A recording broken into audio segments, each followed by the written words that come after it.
Less than 365 days to the end of President Buhari's administration, the 36 state governors have sent a list of 33 economic rescue plans to the federal government. The many lists of economic action plans range from the Orosanye's report to tax, to cutting the teeth of the central bank, to social empowerment, and even debt forgiveness for the subnationals. The list makes an interesting read, and giving me the highlights of the 33 items now is Professor Ken Ife, who's a development economist. Good evening to you, Professor, coming through. Thank you. How would you describe the 33 economic rescue action plans that the state governor submitted to President Buhari? Very impressive package of rescue plan, and it's very commendable. And really, really impressive for the governors to come together at this desperate moment to throw their weight behind a plan. I think it's well conceived, but I also have some concern about some parts of it, not the construction of it, but the deliverability and the timely deliverability of this. Because if you look at the elephant in the room is the 6 to 7 trillion of the subsidy. And I couldn't see the strategy from their perspective of how to delve into this, because it's very, very important that we do this, but there should have been something about the strategy going forward on dealing with that. Then there is also the very good plan, because when you look at all of these plans, important as they are and comprehensive, the devil is in the revenue you require to carry them out. There's no action that you can take that doesn't require some money to do it. If you're going to lay off staff by natural wastage over 50%, 50 years old, which is fantastic, because for over 20 years now, there's been moratorium on recruitment. So it is going to open the space for young people to embrace the bureaucracy. People want more technology adept. Yes. How do you fund it? We have to fund that retirement. You can't tell them step out and then there's no money to do. So that is some of the things about the money required to execute the reform is very important.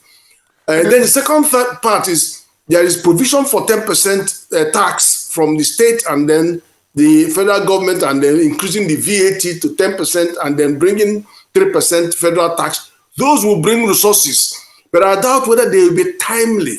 Will they arrive soon enough to be able to help deliver the rest of the packages that would eventually bring over 10 trillion down? So it's very, very important that we begin to do this. So coming to how I feel that you should, it's not enough to say the capitalization and the commercialization should come. No. We've been having that debate going on for long. And that was why I said, let's go to NNPC. It's worth over $100 billion, even if it is 10%, like Saudi Arabia did. They were 5% for 25 billion, and the company has moved from 1.8 trillion to 2.5 trillion now, the biggest capitalized company in the world. Okay. Even if it is 10%, that 10% is $10 billion. That could execute this beautiful plan that the governors have put forward. Okay, so this is coming less than a year to the end of the administration. So when you look at the ERGP, for example, I'm sure you remember 2017 to 2020, most of the state government did not. They were not on the same page with President Buhari administration as far as the ERGP was concerned. So how much of the rescue economic plans do you think the state governments themselves need to onboard rather than pushing these entire 33 items to the federal government to do? Correct question, actually, because that was the first thing I was going to throw in, that I haven't seen much of what state governments want to do themselves, except to say raise tax, 10% state tax. But I think before they condemn CBN in what they're doing, they should tell us what our states have they actually done to embrace the likes of Anko Buruwa's program and all of those programs that we are meant to deliver food security.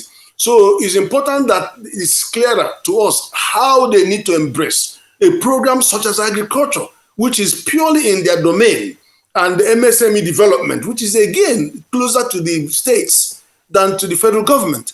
So they have to up their game. And also, I agree with them, because I kept on saying this, that we should recapitalize the development banks, BOI, Bank of Agriculture, Development Bank, Nexim Bank, so that they will be in a better position to carry forward the intervention programs of the CBN. But don't forget that the current money we are spending on intervention funds are actually more to do with commercial banks who are using their cash reserve ratio, which is over 4 trillion, and we are using 5% of their pre-tax profit, which is pulled into MSM. So that's a lot of their money. So what we should be talking about, CBN finding new money, cheaper money for foreign money, and then the development will use that. And the BOI has been successful in getting a lot of this intervention, development funding, international development assistance, and using them to augment. So that's where we will be looking for. But obviously, one knows that the CBN will not continue this forever. We have to do a transition plan. The Orosanye report, I see a number of these things has to do with the need to be more, for the federal government to be a little bit more circumspect with the way it's spending money. They want some of the agencies of the government not to travel overseas. Visa should not be given to them and all of that. These are some of the things that have been talked about for so long. So yeah, I know. There are very punchy recommendations there that are recovering 300 billion. There are a lot of punchy recommendations there.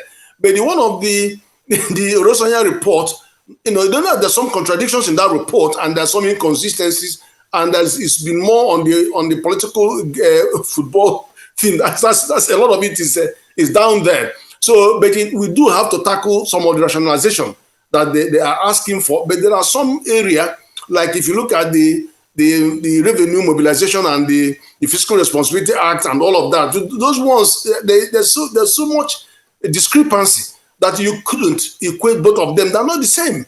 So there are many such things that are putting the whole thing in the cooler. But definitely, we need to bring in more reforms to be able to achieve what they are recommending. But more importantly, how are you going to finance this? Anything you want to do. If you want to fight corruption, you need money to fight corruption. If you want to fight insecurity, you need money to fight insecurity. So that's why I keep telling you the quickest place to get money is there in that, quoting NNPC in the capital market, and take small money, little by little, take the first 10%, see how you do get on with the $10 billion, then go back and get another 10%.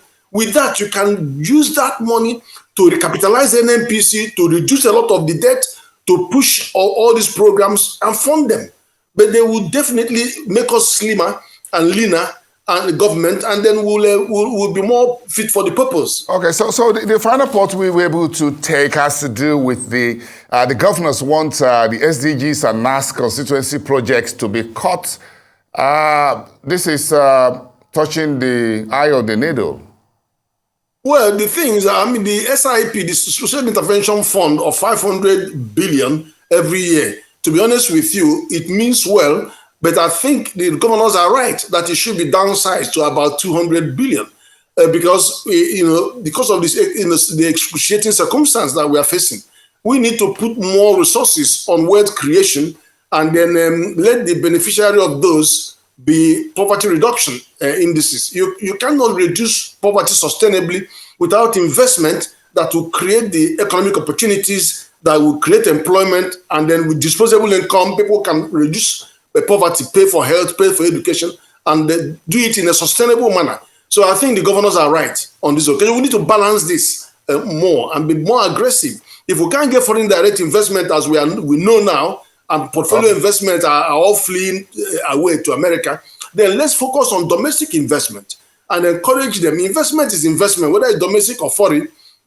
Which foreign investor has brought $19 billion? Dangote, domestic investor, has invested in the country. So we should pay more emphasis on the ability of our private sector to deliver investment and create wealth.